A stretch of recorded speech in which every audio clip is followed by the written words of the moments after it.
Welcome to the Heartland Ranch Nature Preserve. At 45,000 acres, it's Split's largest preserve.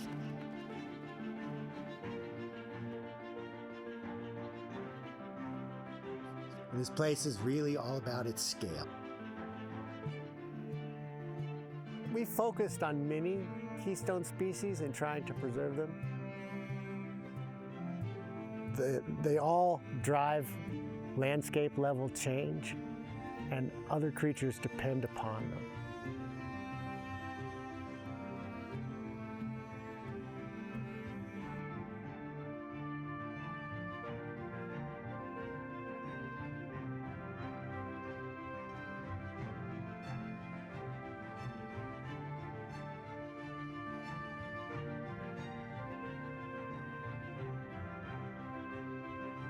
We can do things because of its size. We can practice restoration of our prairie streams from their headwaters 20 miles downstream. We can protect prairie dog colonies at scale of thousands of acres, sufficient to support healthy populations of burrowing owls and to reintroduce the black-footed ferret. Most importantly, at this size, we can do our biggest project of all, which is bison restoration. Bison treated as wildlife, which distinguishes us from many people who treat bison as a different form of cattle. And free to roam, self-determining their own fate, their own mating partners.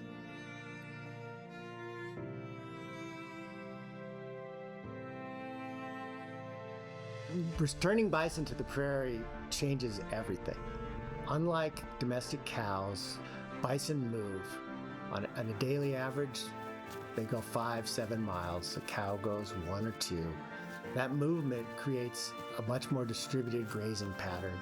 Heavy in some places, light in others, which in turn benefits a variety of wildlife species. Some birds prefer short, closely clipped grasses. Others prefer high, tall nesting and hiding cover. The bison allow both to take place, as opposed to the kind of lawnmower effect you might have with a herd of cattle. Prairie dogs, an often persecuted and disliked species, are actually vital to our work. They're the foundation of the food web. They provide prey for numerous species, some almost exclusively, like our endangered black-footed ferret, which subsists almost exclusively on prairie dogs. Without prairie dogs, you have no ferrets. A prairie dog town, as we say, is truly a town. It's comprised of coteries, which are essentially family groups formed together into a large community. Each coterie or family group has an underground tunnel network, often down 10-15 feet into the prairie. When they build those tunnels, they aerate the soil, allow water infiltration, and they provide homes.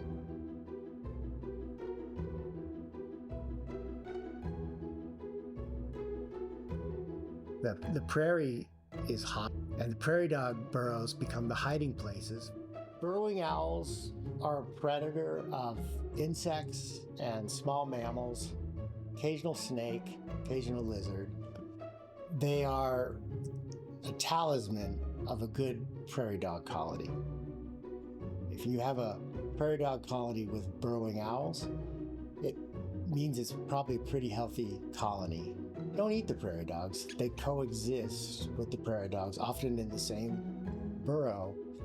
Spiders use the prairie dog burrows for their homes. The mountain plover is another of our rare and threatened species.